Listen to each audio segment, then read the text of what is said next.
हे everyone, welcome और welcome back to Raksha unplugged. कैसे हैं आप लोग? तो बात करूंगी नेहा राणा, मनीष राणा और कनिका राणा के बारे में। तो इनकी काफ़ी बड़ी कंट्रोवर्सी स्टार्ट हो चुकी है और सोशल मीडिया पर जब किसी कंट्रोवर्सी की शुरुआत होती है तो दे दनादन यहाँ से वीडियो, वहाँ से वीडियो, यहाँ से क्लैरिफिकेशन, वहाँ से इल्ज़ाम, ये चलता रहता है। तो अभी जो हमारी नेहा मैडम हैं वो बहुत सारे इल्ज़ामात लगा रही थी। एक तो ये नेहा नाम की लड़कियाँ, बाप रे बाप। एक ऑलरेडी नेहा से हम जूझ रहे हैं, एक और नेहा प्रकट हो जाती हैं। और ये जो है ना, इन लोगों की पैटर्न सा बना हुआ है इन बहुओं का एलिगेशंस लगाने का। मैं ये नहीं कहती हूँ कि इनके इन लॉज पूरी तरह से सही हैं, बट ये बहुएं भी, आज की पीढ़ी की जो बहुएं हैं वो बहुत ही अजब और गजब हैं। ये अपनी ही बातें कॉन्ट्राडिक्ट करती हैं, अपनी ही बातों में फंस जाती हैं और फिर जब ये मुंह की खाने लगती हैं तो एक नया एलिगेशन लेकर ये प्रकट हो जाती हैं। तो वैसा ही कुछ अभी चल रहा है। पहले बोला गया कि मेरा पैर तोड़ दिया है, नेहा ने एलिगेशंस लगाए थे कि भाई पैर तोड़ा है। फिर उन्होंने कल नया एलिगेशन लगाया जब पैर तोड़ने का प्रूव आ गया, कैसे टूटा था पैर। उसके बाद तत्काल प्रभाव से ये इंस्टा पर लाइव आ गई जहां इन्होंने कहा कि हाँ, मैं कूदी थी क्योंकि मुझे घर में घुसने नहीं दिया जा रहा था।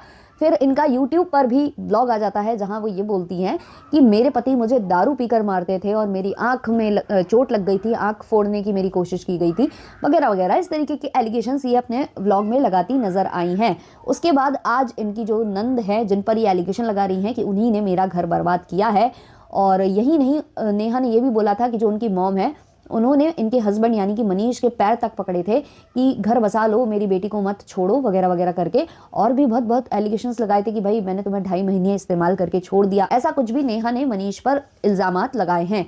लेकिन अगर आप इनको गौर से समझो और गौर से अगर इन पर विचार करने की कोशिश करो तो अगर एक लड़की को उसके ससुराल में मारा पीटा जा रहा है, एक लड़की को इस तरीके से बोला जा रहा है, तो क्या वो लड़की दोबारा उस ससुराल में जाकर रहना चाहेगी? और इस तरीके से रहना चाहेगी कि उस ससुराल की दीवारों को वो फांदती है, एक लैडर लगाकर कूद जाती है जिससे उसका पैर टूट जाता है। क्यों? क्योंकि वो दोबारा उस घर में एंट्री चाहती है। तो अगर उस घर में आपके साथ मारकुटाई हो रही है, आपका हस्बैंड दारू पीता है और दारू पीकर आप पर हाथ उठाता है, तो क्या आप ऐसे घर में वापस जाने की कोशिश करोगे या फिर आप ऐसे इंसान से दूर जाने की कोशिश करोगे? इसके अलावा भी नेहा ने एलिगेशंस लगाए हैं कि जो उनका हस्बैंड है वो कुछ कमाता नहीं है। वो जब घर गई है तब उन्होंने उनके घर में सारा कुछ रेनोवेट कराया है, ऑल्सो काफी कुछ दहेज दिया है। तो सारा कुछ तो एलिगेशन इन्होंने लगा दिया। अगर आपका हस्बैंड काम नहीं करता है, पैसे अर्न नहीं करता है, ये तो आपको पहले से पता होगा क्योंकि आपकी तो लव मैरिज हुई थी। दूसरा, वो कमाता नहीं है और शराब भी पीता है और आपको मारता भी है, तो फिर ऐसे घर में दोबारा क्यों जाना? अगर आप एक बार वो घर छोड़कर निकल गए तो आप दोबारा उस घर में क्यों जाना चाहते हो? ये एक बहुत बड़ा प्रश्न है। वहीं अगर हम इनके लॉस की बात करें तो वो भी अपनी बहू को क्यों एंट्री नहीं दे रहे, क्यों ऐसे ताला मारकर वो बैठे हुए हैं? क्यों जो उनकी नंद है वो बोल रही हैं कि हम इसमें बीच में नहीं पड़ने वाले? उसको लेकर भी जो उनकी नंद है यानी कि कनिका राणा, उनका भी लेटेस्ट व्लॉग अब आ चुका है।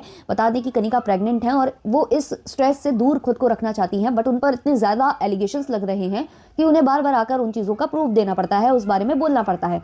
कल नेहा ने अपनी नंद और अपने जो नंद के हस्बैंड हैं उन पर काफ़ी बड़े एलिगेशंस लगाए थे कि वो 15 दिन के बाद ही, हमारी शादी के 15 दिन के बाद से ही वो लोग हमें अलग करना चाहते थे, हमारा घर तोड़ना चाहते थे, अपने भाई का घर बर्बाद वो करना चाहती थी। ऑल्सो उन्होंने ये भी बताया कि कई व्लॉग्स बना रहे थे, जो कि रोहित है, जो कि कनिका के हस्बैंड है, जो कि नंद है नेहा की, उनके जो हस्बैंड है वो बार बार व्लॉग्स बना रहे थे, बार बार वीडियो छाप रहे थे नेहा के लिए और नेहा को गलत गलत बोल रहे थे।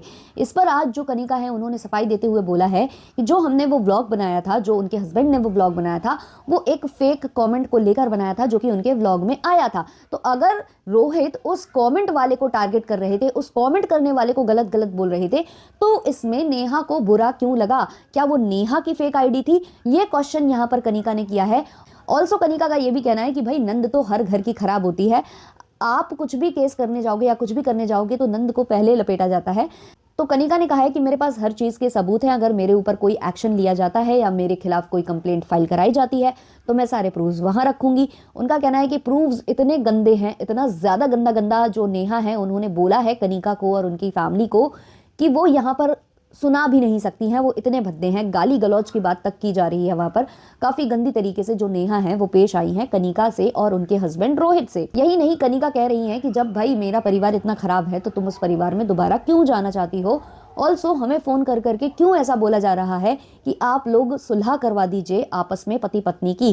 कनिका ने कहा है कि इसमें मेरा कोई भी लेना देना नहीं है, सारा जो लड़ाई वगैरह हुआ है वो मनीष और नेहा के बीच में हुआ है, मुझे जबरन इसमें घसीटा जा रहा है।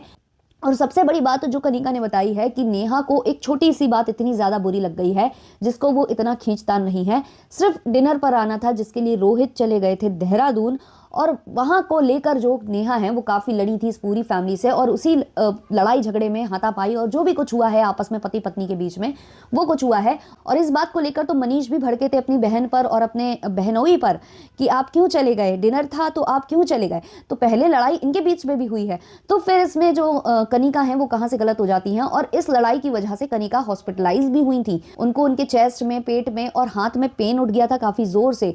और जब वो हॉस्पिटलाइज हुई थी तब भी नेहा ने कई एलिगेशंस लगाए थे कि ये सब ड्रामा है, ऑल्सो जो डॉक्टर हैं वो पैसे बनाने की कोशिश कर रहे हैं, ऐसा कुछ भी नहीं है, सब कुछ फेक है। तो मतलब यहाँ कहीं ना कहीं ऐसा लग रहा है कि ज़्यादा प्रॉब्लमेटिक, मैं ये नहीं कहूँगी कि जो मनीष और उनकी फैमिली है वो पूरी तरह से सही है, पर मुझे ज़्यादा प्रॉब्लमेटिक कहीं ना कहीं नेहा यहाँ पर नज़र आ रही है। क्योंकि नेहा का जो पैटर्न देखा गया है, नेहा का जो बोलने का तरीका देखा गया है, या उनके स्टेटमेंट सुने गए हैं, या उनको करते देखा गया है, जो क्लिप सामने आई है कि किस तरीके से उन्होंने छलांग लगाई है, फैमिली उनकी पूरा उसमें सपोर्ट भी कर रही है, तो कहीं ना कहीं इनका थोड़ा सा बिहेवियर ज़्यादा प्रॉब्लमेटिक लगता है।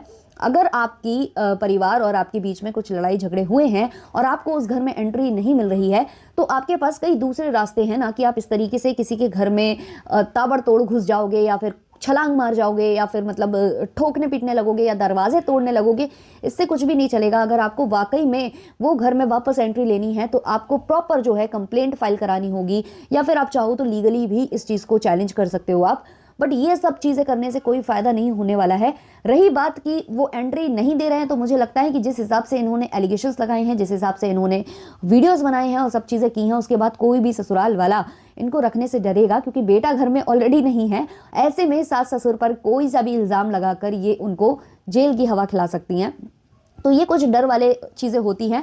ऑल्सो कनिका भी इस मामले में बीच में इसलिए नहीं पड़ना चाहती क्योंकि कनिका के ऊपर भी काफ़ी इल्ज़ाम लग चुके हैं कि वो ही इनका घर बर्बाद कर रही हैं। तो भाई जब उन पर इतने इल्ज़ाम लग चुके हैं, उन्होंने इतनी गाली खा ली है, तो कोई क्यों इस मैटर में बीच में पड़ना चाहेगा। अभी मेरे सामने कुछ इनके पुराने व्लॉग्स भी आ रहे हैं जो मैं धीमे धीमे देख रही हूँ। अगर मेरे सामने कुछ ऐसा आता है तो देखती हूँ, फिर उसको मैं अपना जो पॉइंट ऑफ व्यू है उसके हिसाब से मैं धीमे धीमे रखूँगी। धीमे धीमे मैं इनको देखती हूँ, कुछ नया मुझे समझ में आता है या मुझे किसी का बिहेवियर उस तरीके का लगता है तो मैं ज़रूर बताऊँगी। अभी आँख वाला व्लॉग भी मैंने देखा है क्योंकि मेरी फ्रेंड ने इस पर वीडियो बनाया था, तो मैंने उसको सर्च करके देखा, तो मुझे पता चला कि आँख को लेकर इन्होंने बताया था उस व्लॉग में कि इनकी आँख में जो चोट लगी थी वो इनको एक्सीडेंटली लग गई थी, किचन के किसी उससे ड्रॉ से लग गई थी। तो यार ये लोग खुद अपने ब्लॉग में कुछ और बताते हैं, फिर बाद में कुछ और बोलते हैं, फिर उसको बोल देते हैं। ऐसा सेम पैटर्न आपने देखा होगा ना, फ्लैपी वाले केस में भी हुआ था कि उसने इंजेक्शन के निशान पहले बताया और फिर बोल दिया कि मेरे ससुर जी मुझे मारते थे। तो काफ़ी पैटर्न सेम लगता है कुछ इन बहुओं का। जो भी हम देखेंगे, बात करेंगे इसके बारे में आगे भी, जो भी हमें जब सही लगेगा गलत लगेगा उसी हिसाब से हम बातें यहाँ आगे करने वाले हैं। बाकी आपको क्या लगता है यहाँ कौन सही है कौन गलत, कमेंट सेक्शन में ज़रूर बताना। और ऐसे पॉडकास्ट सुनने के लिए हमारे चैनल को सब्सक्राइब कर लेना, बेल बटन पिट कर लेना। मिलते हैं नेक्स्ट वाले पॉडकास्ट में, तब तक के लिए बाय बाय।